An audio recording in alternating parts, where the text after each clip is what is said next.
They're the traveling show. They are the marquee event. They're center stage. They're the closing act, and they're the encore. I don't have a team in the NBA. I don't have a dog in the hunt. I don't have a favorite team. As long as Tyrese Haliburton is playing, I'm rooting for that dude to win a title. And look, let's go to the Fever now. But Sophie Cunningham, a name that you brought up. Sophie Cunningham is Chad, are we seeing a shift back to Indiana for hoops?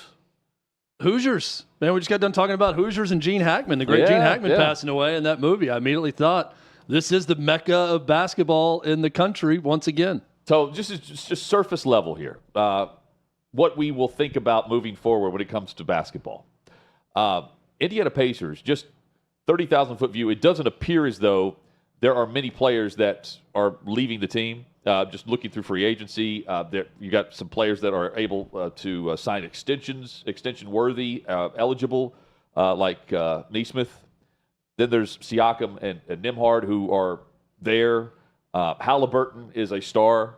I think he's really elevated his game. Now he's injured, and that will play a huge factor. But I think they're NBA Finals to win the East, I believe. To win the East plus 1,500. It shot up. The odds went high whenever the injury happened. But the Pacers, after making the NBA Finals, to me it seems like a very likable team, a team that I'm pulling for. I like the fact that they're gritty. They're determined to stay in the game. They don't have to take a lead until the final 0.3 seconds of a game. And they play a style that I prefer. I like watching them play. And would you agree? They're just a team that nobody's really heard of. Well, it does feel like sort of a working man's team. But like with the Pacers, the star power there, the Pacers are good, but you don't think of them top of mind when you start rattling off players. You will now with Haliburton, with the injury, of course, playing a factor in that. Then, no doubt, the Indiana Fever are dominating the WNBA ratings, just sports ratings, period, right now. They're the traveling show. They are the marquee event. They're center stage. They're the closing act, and they're the encore. They're the team you want to watch right now. Caitlin Clark is the reason why. But beyond that, we're finally starting to see star power rise with the tide that is Caitlin Clark, Sophie Cunningham. But it should also throw in Kelsey Mitchell in that with what she's doing. Now, Chad, I don't even notice the final results of games when they're playing. Yeah. So I don't care about the score. I'm watching because it's the FOMO that everyone is rushed to watch and gather around a TV or at a bar. Like I was in Vegas this past weekend. Everyone's huddled around a bar if you're not at the game. And you're paying attention. They're live betting it. You're at the pool, but you're still keeping tabs on what's going on. It's a weird vibe because nothing else is doing that. I was there for the NBA Finals, Game 7. It didn't have the same vibe as Fever against Aces, believe it or not. And that's what Indiana's doing, the state of Indiana basketball. And now I throw in IU with Darren DeVries and the leadership at Indiana saying that he brings the blueprint that they're looking for. Now he coached at Drake. He took they had 6 20-win seasons in the time that he was there. They had 5 total 20-win seasons prior to him being at Drake as the head coach. They went to 3 tournaments in 6 years. West Virginia, he took a 9-win team in year 1 and won 19 games. What's next? And what's next is IU. In recruiting, he's focused on three-point shooting, a style of play that should be more favorable to everyone watching. At least that's IU's hope. And players who share the basketball. And throughout his career, he's won a lot of games as a head coach in games decided by 5 points or less. So it should be an exciting brand of basketball, in theory. But if he gets IU back on track, Hoosiers, the sport is where we have long said it was. It's in Indiana. And that's not a bad thing for basketball right now. I think with Indiana Hoosiers basketball, the blueprint is Bobby Knight. And I think the closer, you don't have to have some raving lunatic who's going to throw chairs onto the court at all times or, grab players by the throat or anything, but you have to have that Bobby Knight ethos in the program to succeed. I think every great program with history has someone who was the leader of that program in their best history that you emulate. You don't run from that person. The identity. For too long, Indiana ran from Bobby Knight. Dan Dockett just talked a lot about it. And Bobby Knight had a lot of faults. He's not a great guy, but he was a great coach. And he had a great program. He had a great program in Indiana and great teams because of the way he coached and what he was all about ultimately. And I think Indiana needs to get closer to that to ultimately be successful. And hey, they can also be the state, much like others that we've seen with the cities of Boston. All the championships come in packs. We've seen that with the state of Florida. Tampa Bay has done this. You can throw in other examples. L.A. Then there's just the one sport where it's the small market that dominates, like Kansas City and the Chiefs.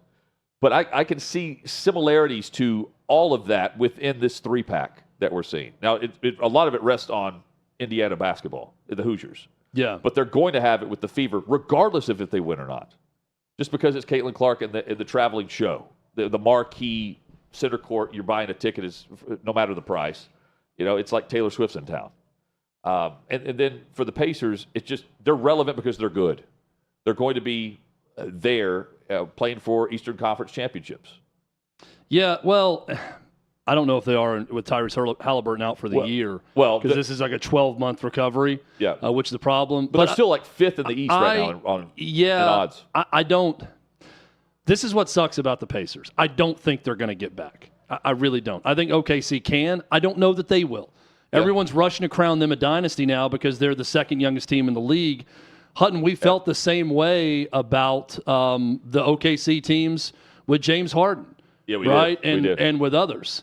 So we've seen that before with Oklahoma City Thunder teams. But I think they benefit just being in the East. But again, I look forward to seeing what can be created there because it is set up for success. And let me take it here on the Pacers and moving forward. First off, let's start with Tyrese Haliburton and his statement on I think it was Instagram is where he posted this, maybe on X. No, on X. His statement that he posted, which I think is one of the more honest statements I've seen from a player about injury. Man, don't know how to explain it other than shock. Words can't express the pain of this letdown. The frustration is unfathomable. I've worked my whole life to get to this moment, and this is how it ends? Makes no sense. Now that I've gotten surgery, I wish I could count the number of times people will tell me I'm going to come back stronger. What a cliche. This shit sucks. My foot feels like dead weight. But what's hurting most, I think, is my mind. I feel like I'm rambling, but I know this is something I'll look back on when I'm through this as something I'm proud I fought through. It feels good to let this shit out without y'all seeing this the kid ugly cry. At 25, I've already learned that God never gives us more than we can handle. I'll know I'll come out on the other side of this a better man and a better player. And honestly, right now, torn Achilles and all, I don't regret it. I'd do it again and again after that to fight for this city and my brothers for the chance to do something special. Indy, I'm sorry if any fan base doesn't deserve this. It's y'all, but together we are going to fight like hell to get back to this very spot and get over this hurdle. I don't doubt for a second that y'all have my back, and I hope you guys know that I have yours. I think Kobe said it best when in the same situation.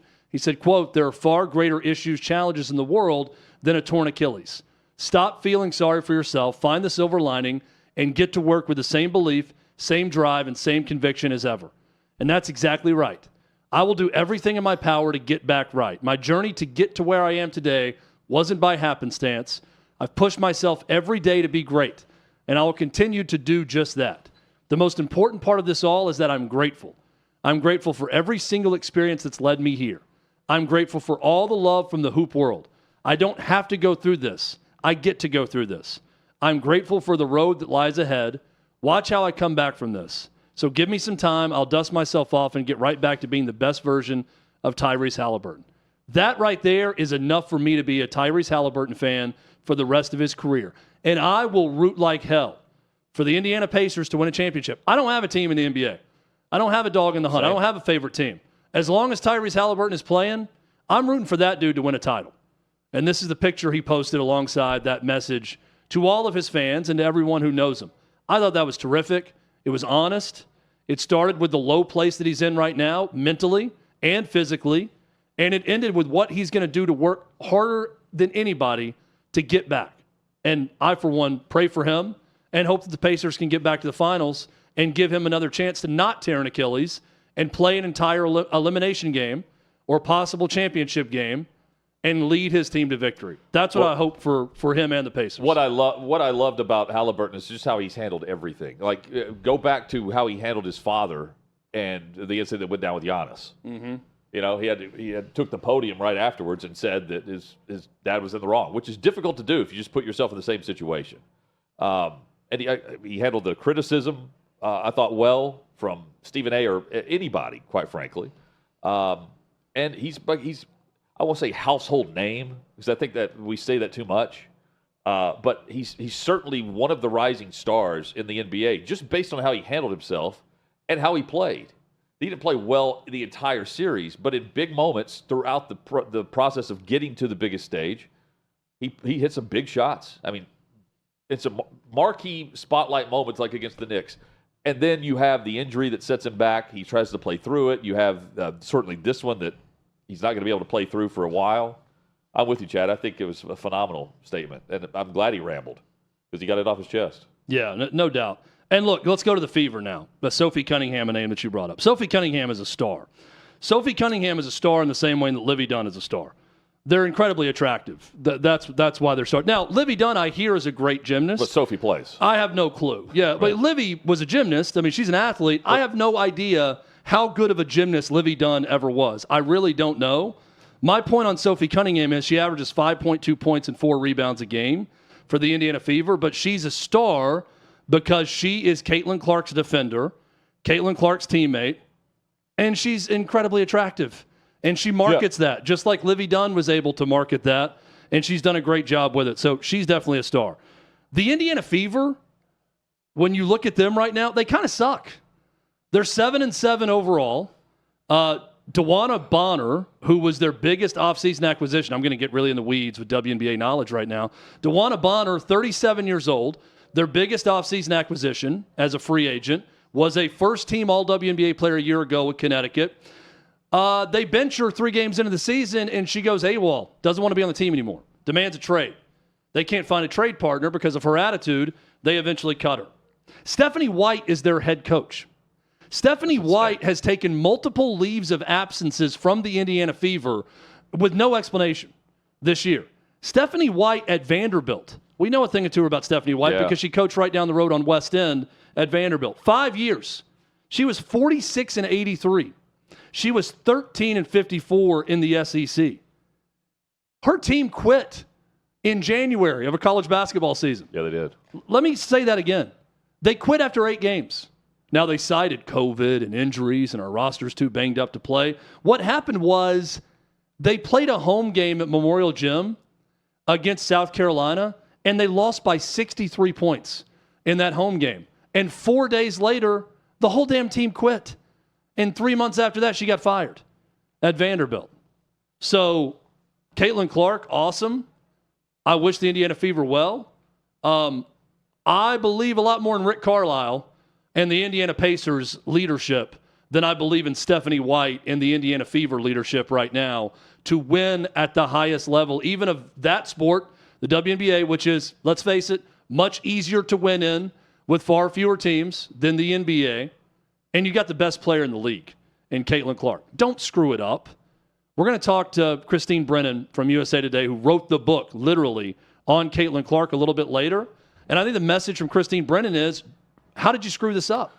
And don't continue to screw it up. I'd say the same to Stephanie White and the Indiana Fever leadership, because right now, Hutton, it looks like they're screwing it up. Well, but of the 12, 13, how many teams are in the league? 13? 14? Yeah, I'm looking at 13 seeds right now. 1, 2, 3, 4, 5, 6 in the East. 7, 8, 9, 10, 11, 12, 13. So 7 in the West. 8 of the 13 teams of the WNBA today have 7 wins or less.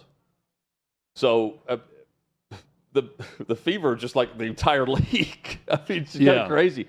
Now, there's some good teams that have 10 wins plus, but I mean, Herb Simon has had a phenomenal year. He's the owner of the the Pacers and the Fever, and he's got one team in the NBA Hell of a Finals, year. and then he has, Caitlin Clark. He's always going to win. Now, Caitlin will demand players around her if they want to play for her or play with her. Why is it when I see the name Herb, I want to say Herbert? herb? Like herb in a Herbs, garden, like an herbs. herb garden? Yeah. I don't say herb garden, I say herb garden. So when I see the name Herb, I want to say herb, Simon, and not Herb. You know what? I want the H to be silent. I just want it to be Herb. I wish they would just take the H off and his name could just be ERB. I think that's a cool name. That's as cool as Herb. How would you say Ewers? Quinn Ewers. That's how I'd want to say it. Ewers. Listen how Steve Spurrier says Quinn Ewers. Is it like Michelob with Chet Holmgren? It's very similar. Steve Spurrier shared his thoughts on all the hype around Arch Manning. He does know how to say Arch's name. But listen how he says Quinn Ewers. They've got Arch Manning already winning the Heisman, too. Yep. And my question is, if he was this good, how come they let Quinn Ewers play all the time last year? If Even Arch though he is- was hurt a lot. Yeah. Yeah, and he's still. and he was a 7th-round pick. Yes, exactly. And Arch is going, And now they're saying predictions. Arch is going to be the first pick. Yeah. I'm like, yeah, that's a good point. Yeah, well, you only have to ask the coach Sark. Yeah, how come you played that one instead of this one? Hopefully, you'll say because we thought he was better in that one. Yeah. Isn't that why you played one guy and not the other? There's the old ball coach, Steve Spurrier, on another duly noted podcast. I love that man so Ewers, much. Ewers, I do too. I've never gone from hating someone more to loving them more than Steve Spurrier over the course of his career because I could not stand him when he was at Florida. And now I absolutely love him. He's 80 years old. That is insane. I just think that Hutton, much like Phil It's Jackson. like forever 55 to me. I proposed this yesterday. Phil Jackson needs to come down from his mountaintop in Montana Yep. and address the world in the basketball world every year He's basically a monk now. with his thoughts, right? Like, I watched 3 NBA games and 4 college games, and here are my takeaways. Yes. And he gives us his knowledge. He bequeaths And here's a book his for everyone to knowledge read. to us. Yes, and here's some work on Buddha that I'd like for everyone to read as well. I think we need the same with Steve Spurrier, where Pat Dooley, his buddy or whoever, just checks in on Steve Spurrier in his 80s, and he gives his assessment of the college game. I love that. It's incredible. Ewers. And every time he says something, it does make me think, well, he makes a solid Well, point. I mean, right now he's the favorite to win the Heisman. And He's there's like, everybody's really- got to win the Heisman, huh? Right, guys? Men? Yep. Okay. Well, why did that Quinn Ewers start then? Ewers. 7th-round pick. Ewers. Herb and Ewers. Yep. Oh, well. I mean, and if you think that he's just being a Florida homer, the dude a year ago in an interview made fun of the amount of coaches that Billy Napier has working for him. When he talked to like the Florida quarterback club, he's like, well, sometimes a bunch of coaches isn't better. He said something about the baseball team. Sometimes recently, less too. is more. He's even comment on the baseball team. Sometimes you don't need all those analysts. You got good coaches, less is more. I'm You briefly can't going- have too many coaches. odds for the Heisman. So you have Arch Manning, and then to Spurrier's point, Kate Klubnik is right behind him, along with Garrett Nussmeier. Now, if you're just going based on what we've seen, wouldn't you put your money on those two over Arch Manning right now? Just what we've seen. See, the only reason I would go with Arch is because I just think Texas is going to be the best team. Okay. So I tend to go to the quarterback of who I think is going to be the best team. Totally. Now, Clemson is loaded. They're loaded. Like, if you look at This them, they have no business not being in the playoff with a chance in the ACC because they are loaded at almost every spot. Nussmeier, Klubnik, and then you have Drew Aller. And then Arch Manning. I would go Drew Aller, actually, out of that group. Aller's like, as more of a proven guy. Man, you got great odds on that if you want it. I'm going to go ahead Aller's and take it. plus 1,300. And You know what, I will bet on Jeremiah that. Smith is plus 1,400, just to throw out a non-quarterback. And Arch Manning's plus 700 right now. I think I'd take those odds. I like Drew Aller. You know, Arch Manning is definitely not the play. And you know who convinced me that he's not the play? Steve Spurrier, at 80 years old. I mean, Because he made a good point. He would have started a year ago if he was so good. Quinn Ewers. There you go. They already got him winning the Heisman, I think. There's your Heisman odds, Chad. DJ Lagway. I mean, even Carson Beck, for that matter. He's not going to win it at Miami, I don't think. But look, I mean, let's go. I still have a hard is winning time. some money. This may come back to bite me. I got a hard time believing Lenore Sellers is that good. I agree. I just don't understand it. Totally Like the NFL hype too, and the $4 million offer, and I'm thinking, what? Yeah, I don't. I don't buy it. Good, I'm not buying the good, hype not with great. them. Good, Yeah, not great. Good story. But, I mean, he was the biggest question mark in the SEC starting last year. And I didn't at the end of last year enough to where I'm like, he's a Heisman candidate. You know what it is, though? It's the way South Carolina finished the season with everyone trying to get them into the playoff. Yeah. And he ran that show. And then you have the momentum of that going into this. And that's the good for him. And then they lost to Illinois in the bowl game. Shane Beamer and Brett Bielema were going at it. Oh, yeah. Shane Beamer got punked a little bit by Brett Bielema, who's just being Brett Bielema, which is just a big old jerk. What was the sign? The sign for the timeout or whatever it was? Yeah, they were mocking each other. Yeah. Beamer was pissed in the interview afterward. We won't mock each other, but we will complain when we come back here on Hot Mic.